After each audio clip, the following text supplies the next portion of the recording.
अपनी यूटिलिटी बनाओ। Every day, every second, every hour कौन गाली दे रहा है, कौन तारीफ कर रहा है, कौन खाने बुला रहा है, मतलब ही नहीं। अपना टाइम किसी को मत दो, पैसा दे दो, अकेले बैठे रहो अकेले। अपना दिमाग किसी को मत दो। तुमको अभी लग रहा है कि तुम बड़ी मेहनत कर रहे हो, कुछ नहीं करो। जो तुम पाने जा रहे हो ना, क्या ये मेहनत कुछ है ही नहीं। मेहनत है मार्च और अप्रैल में गेहूं काटना, मेहनत है दिसंबर की ठंडक में गन्ने के खेत में पानी लगाना। रात में तुम्हारे खेत में घुस गया, आलू उखाड़ उखाड़ के फेंक दिए। देखो भैया बदतमीजी ने कहा, नहीं मैं तो बता रहा हूँ। बाद में उसने उस पन्नों में लिखा, ये रात भर शराब पीता है।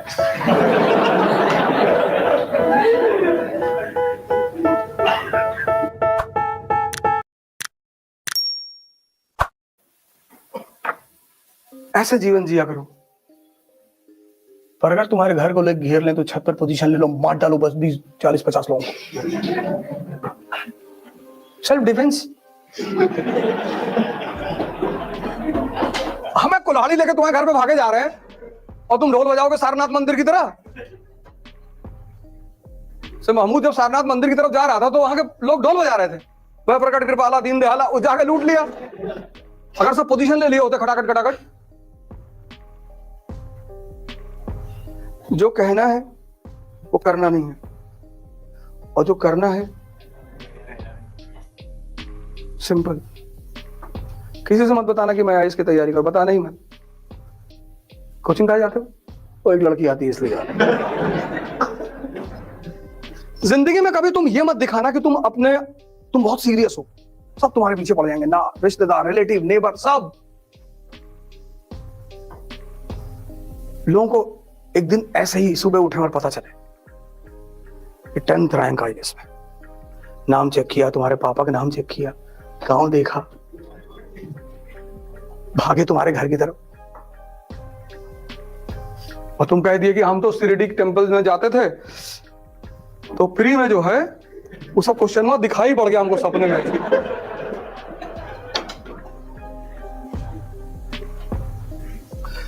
युद्ध की सबसे बड़ी बात यह है कि तुम डिस्क्लोज मत करो कि तुम क्या कर रहे हो,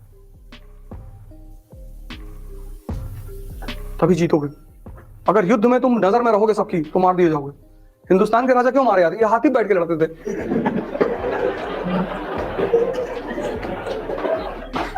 इनका मेन वजह यही था। पहला बैटल ऑफ पानीपत क्या है? इब्राहिम लोधी हाथी बैठा हुआ है। जब सब बजाज सुपर पे बैठे हैं, स्प्लेंडर पे बैठे, तू भी बैठ।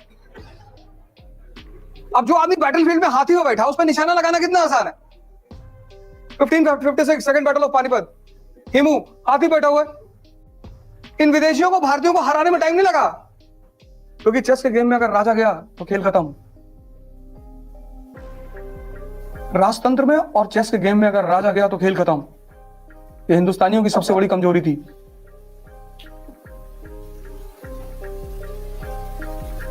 हिडन करके रखो अपने आप को, हिडन। पागल बनकर रहो, पागल। उल्टा करके अखबार पढ़ो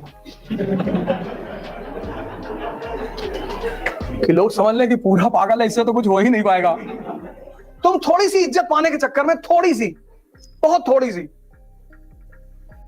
और सिर्फ थोड़ी सी इज्जत पाने के चक्कर में नहीं कि लोग मुझे गाली ना दें, इसलिए तुम बता देते हो कि मैं आईएएस की तैयारी। देने दो गाली, देने दो। तो जो लोग तुम्हें गाली दे रहे हैं ना, जिस दिन तुम्हारा सिलेक्शन हो जाएगा, पहले लोग तुम्हारे घर भाग के आएंगे रोते हुए कि भैया ये खुशी के आंसू है, अब पता है। और तब तुम अपना हिसाब करना। तुम्हारी शक्ल है ना कुत्ते की तरह, कहेंगे हाँ अम्मा भी यही कहती है। ये देखो, ये मैं इतना लोगों को उदास देखता हूं। सोचो, दो डेड बॉडी सड़क पे पड़ी थी, कोई उठाने वाला नहीं था। वो लोग जिंदगी में एक फार्मूला नहीं समझ पाए। अपनी यूटिलिटी बनाओ। Every day, every second, every hour कौन गाली दे रहा है, कौन तारीफ कर रहा है, कौन खाने बुला रहा है, मतलब ही नहीं। तुम्हारी प्रॉब्लम क्या है कि जब तुम्हें लोग गाली देते हैं उस पर तो तुम अटेंशन देते हो। तुम्हें लोग जब एंटरटेन करते हैं तुम उस पर भी अटेंशन देते हो। जब तुम तैयारी करने लगे, खूब सीरियसली आईएएस की तैयारी करने लगे, तुम्हें मजा आने लगा पढ़ाई में खूब, पड़ोस के लड़के को नहीं आ रहा है, अरे यार ये तो बर्मा बहुत पढ़ रहा है। बोले तब, बोले बताते रुको, बोले वर्मा बोले हाँ गोवा चलोगे?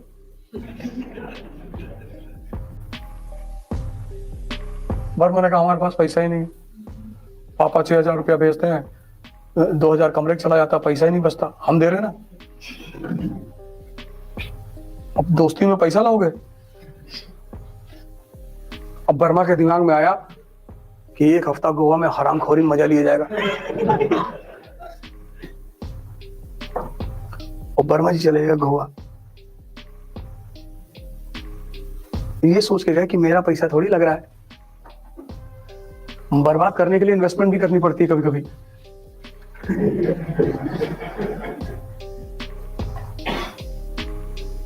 अपना टाइम किसी को मत दो, पैसा दे दो, अकेले बैठे रहो, अकेले। नहीं पढ़ने मन कर रहा है, 10-15 किलोमीटर पैदल चले आओ। अपना टाइम किसी को मत दो, अपना दिमाग किसी को मत दो। सब राजा नहीं बन सकते, क्योंकि राजा एक अलग चीज है, इसलिए उसको बंगला भी तो उसी तरह मिलता है। क्लर्क लोग कॉलोनी में रहते हैं, राजा बंगले में रहता है, टीएम बंगला।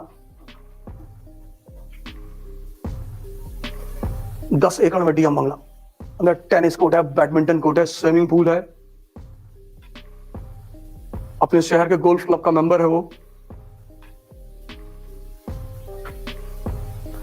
टोल टैक्स नहीं देता।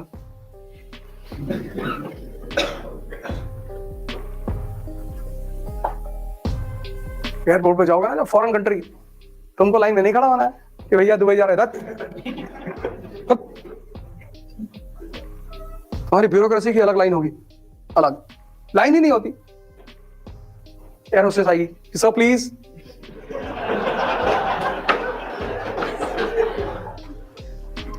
तुमको अभी लग रहा है कि तुम बड़ी मेहनत कर रहे हो, कुछ नहीं कर रहे हो। जो तुम पाने जा रहे हो ना, उसके आगे ये मेहनत कुछ है ही नहीं। और कौन सी मेहनत कर रहे हो? हिस्ट्री समझ रहे हो, उसमें कौन सी मेहनत है?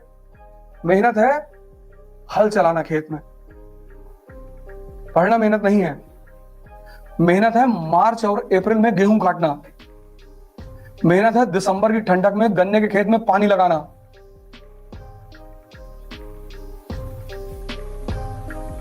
रात में जाते थे हम लोग बरहा चेक करने, ड्रेन मिट्टी के होते थे, तो गांव में एक से एक खलीफा है, और मिट्टी का वो है ड्रेन, उसको काट के दूसरे खेत में पानी बहा दिए।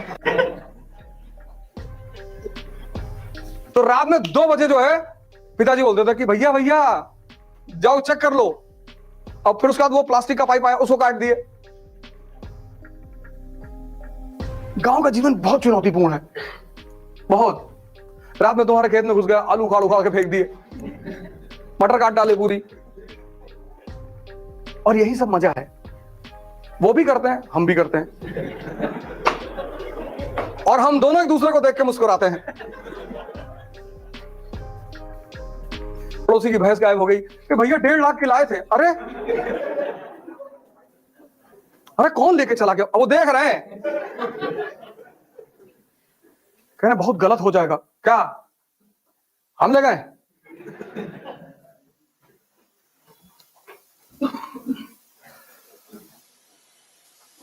तुम भी तो हम सौगन का पेड़ लगाए थे, सब उखाड़ के फेंक दिए, तो हिसाब तो बराबर होगा ही। होली चलेगी, बाद में चलेगी। तुम्हारा पोता पड़ता है दिल्ली में, सेंट मैरी में, 11:30 बजे छुट्टी होती। देखो भैया बदतमीजी ना, नहीं नहीं मैं तो बता रहा हूं, मैं तो गांधी का फॉलोअर हूं, तो याद आ रहा था, मैंने कहा बता दे।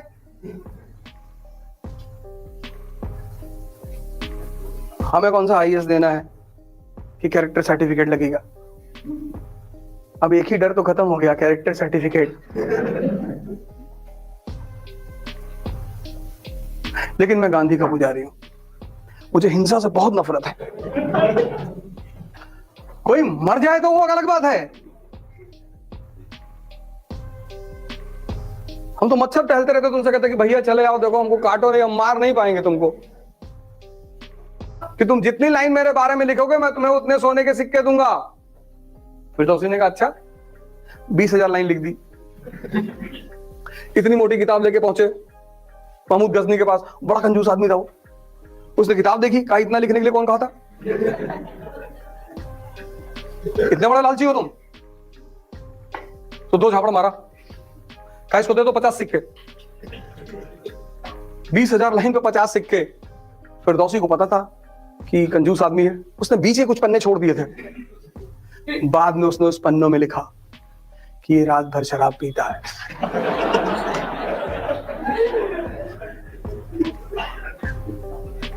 आदमी समझदार है बहुत, महमूद बहुत समझदार आदमी है, धर्म का इस्तेमाल करना जानता है अपने इंटरेस्ट को पूरा करने के लिए।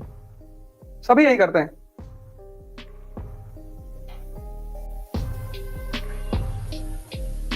जब वो हिंदुस्तान की तरफ चलता था तो उसकी सेना में 10,000 लोग होते थे, सिर्फ 10,000।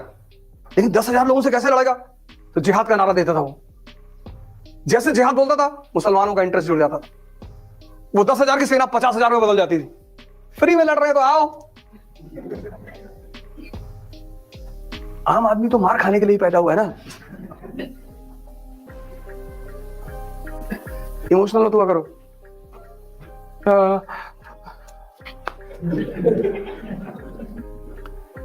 ये सिविल सर्विस की क्लास है, यहां यही सब पढ़ाया जाता है। क्लास के बाहर मिलोगे मैं एक अलग आदमी हूं। प्रोफेशन अलग चीज है, जिंदगी अलग चीज है। कल पता लगा तुम कलेक्टर बन गए और मैं मथुरा काशी के मंदिर का मूवमेंट चला रहा हूं, टेंशन मत लेना। यार क्लास में तो सेकुलरिज्म की बातें करता था।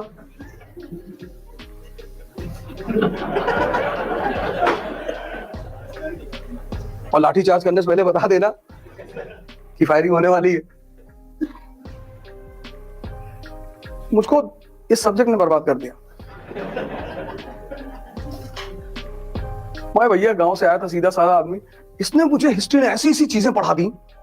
बिस्मार्क, क्या डेंजरस आदमी है बिस्मार्क, क्या सोचता है। पूरा यूरोप जर्मनी के यूनिफिकेशन के खिलाफ है, बना दिया जर्मनी उसने, किसी को पता ही नहीं चला। और जब पता चला जर्मनी वॉज अ नेशन, तो खड़े होकर जर्मनी में मुस्कुरा रहा 1871 में। हमने तो सजदा कर दिया उसको कि क्या खेलते हो यार।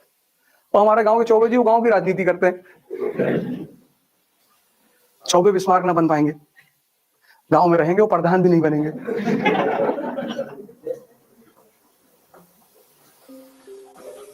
इतना जबरदस्त सब्जेक्ट है ये, इतना। लेकिन मेरे 2 ऑप्शन हो, दोनों विरोधाभासी, एक हिस्ट्री एक फिलॉसफी। एक ने पढ़ाया कि संसार माया है, तो एक बार विचार है कि यार हरिद्वार चले जाए।